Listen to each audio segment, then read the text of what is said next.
मला मार्गदर्शन करून साधू बनवले मी बेळगावचेच गुरुजी आहेत. मला काय सांगावं, इथलं निसर्ग, इथलं मार्केटिंग इतकंच नव्हे, इथली तरकारी भाजी, मी भारत देशामध्ये फिरते, इथलं खाद्य तरकारी काय म्हणतात, भाजीपाला म्हणतात. अन्य स्टेटला, गोवाला जाते, बेंगळूरला जाते, इकडे कोल्हापूरला, मुंबई पर्यंत पोहोचते. म्हणजे अत्यंत पौष्टिक आहार देणारी पण नगरी बेळगावी नगरी आहे.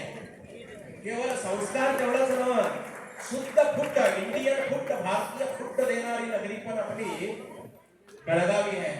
बेळगावी ही बेळगावी म्हणायला काय हरकत नाही. बेळगावी म्हणजे उज्ज्वल भविष्य बेळगावचं म्हणण्यापेक्षा हार्ट आहे, कर्नाटकाचं हार्ट जरी आपण म्हटलं बेंगलोर, तर मी म्हणू शकतो की संस्कृती नगरी. आज खेड्यातली काय संस्कृती, फेटे बाजूला जे काय खाली बसला की ही संस्कृती आपल्याला महानगरामध्ये भेटणार नाही. कुठल्या जे काही आज काय म्हणतात 4 महानगरी आहेत की आपल्या ह्याच्यामध्ये भारतामध्ये, त्या हाय बाय नगरीमध्ये ही संस्कृती आपल्याला दिसणार नाहीये. ही संस्कृती दिसणार नाही. असं 2-2 तास भारतीय संस्कृतीविषयी चिंतन करणारे हे संस्कार आहेत. हे संस्कार वाढवत जाणं, टिकणं आणि इथून पुढे कुठल्याही दृष्टीने आपले सनातनी, आपला हिंदू धर्म, हिंदू युवक युवती जागृत राहून आपल्या धर्माविषयी जमेल तेवढं वाढवत जाणं, एकामेकाशी आपसमध्ये टिकून राहणं फार जरुरी आहे. समयाचा अभाव आहे आणि थोडं विस्तार बोलणार आहेत. अनेक सनातन धर्माविषयी अनेक ग्रंथ आहेत. मुलांना थोडे भगवद्गीता द्या. भगवद्गीतेमध्ये अशी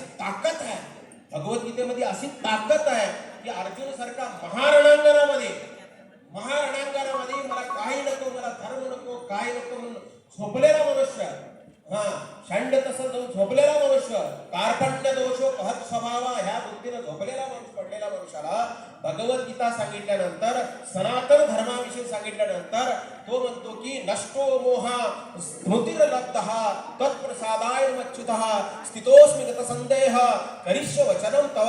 हे भगवान, इसके बाद आप जो भी बोले हम करेंगे, आप जो बोलेंगे वो हम करेंगे. ही है सनातन संस्कृती.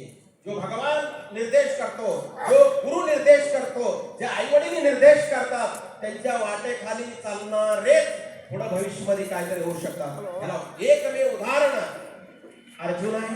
दुसरा उदाहरण शोभ आहे. जे काही जिजामाता निर्देश केली, स्वराज्याचं स्वप्न दाखवली, भगवा झेंड्याचं जे काय कर्तृत्वामध्ये दाखवली, हे एक दिवस आपल्या भारतामध्ये दाखवायला पाहिजे म्हणून त्या स्वप्नातून शोभा 8 वर्षाच्या असताना पासूनच शोभा वडील बेंगळुरूमध्ये असले तरी आई काय करू शकते म्हणताना जिजाऊचं आपल्याला चरित्र सांगितलं.